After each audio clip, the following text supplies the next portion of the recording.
નમસ્કાર કલમ યુદ્ધ સમાચારની સાથે હું છું આપની સાથે પાયલ બામભણિયા। તો જોઈએ આજના મહત્વના સમાચારમાં। રાજકોટ જિલ્લાના ધોરાજી આવેલ વોર્ડ નંબર 1 અને 6 અને દરબારી વાડ વિસ્તારમાં અચાનક નગરપાલિકા તંત્ર દ્વારા ગંદકી અને કચરાનો પ્રોજેક્ટનું નિર્માણ શરૂ કરવામાં આવી રહ્યું, ત્યારે આજ વિસ્તારના લોકોમાં વિરોધનો સૂર જોવા મળેલ છે, કારણ કે વોર્ડ નંબર 1 અને 6 અને દરબારી વાડ વિસ્તારમાં ઘણા ધાર્મિક સ્થળ આવેલ છે અને હિન્દુ ધર્મના લોકોની સાથે લઘુમતી કોમના લોકો પણ રહે છે અને જે વિસ્તારમાં ગંદકી અને કચરાનો પ્રોજેક્ટ નગરપાલિકાએ બનાવવાનું શરૂ કરેલ છે તેને લઈને હાલ સૌરાષ્ટ્ર ગુજરાતમાં ચાંદી વાયરસને હાહાકાર મચાવ્યો છે અને ઘણા લોકો અને બાળકોના જીવ ગુમાવ્યા છે। તેની દહેશત લઈને ધોરાજીના દરબારિયાવાડા વાડ વિસ્તારના લોકોમાં પણ ભયનો માહોલ છવાઈ ગયેલ છે।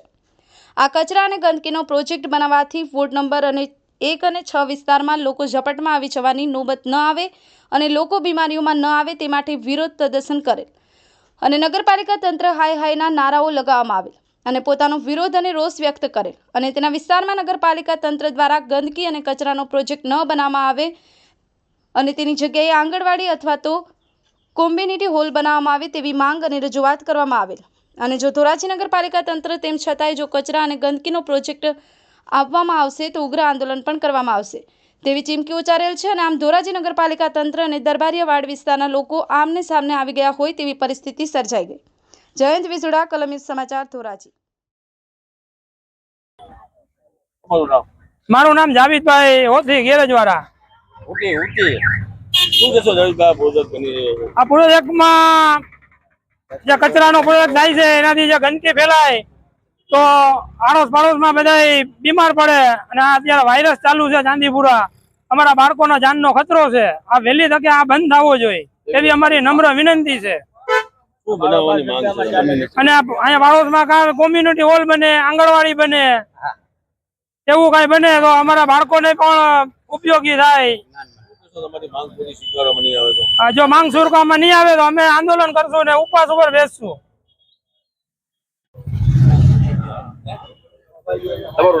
મારું નામ અંજુમભાઈ મોહમ્મદભાઈ ગાચી છે। મારી માંગણી નગરપાલિકાને એવી છે કે આ ગંદકીનો પ્રોજેક્ટ છે કે આ બારોબાર પ્રોજેક્ટ ચાલે ને અહીંયા બધા રેસિડેન્ટ એરિયો હિન્દુ મુસલમાન અમે ભાઈ ભેગા રહી છે ને એકતા થયા છે ને આ પ્રોજેક્ટની જાણ અમારે છે ને આરોગ્ય ખાતાને બી કરેલી છે કે જેમ પહેલે તેમ વહેલું બંધ કરે ને આ પ્રોજેક્ટ એટલો ગંદકી ભરો પ્રોજેક્ટ છે કે આનો ભય 2 કિલોમીટર સુધી રહે છે।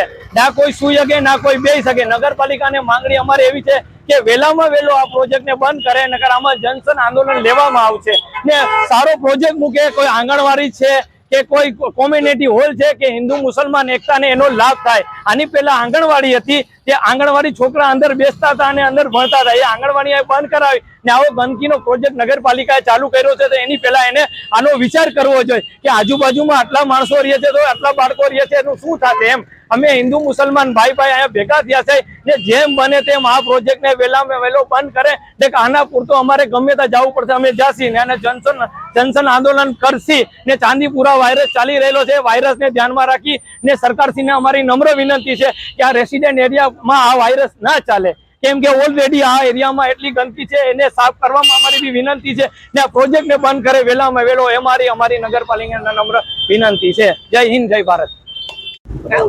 મારું નામ સલીમભાઈ શેખ।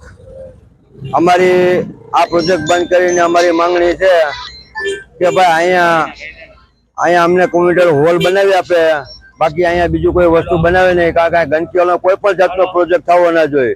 અહીંયા ઉગ્ર ને ઉગ્ર આંદોલન થશે। અમે ચેતવણી આપી છે।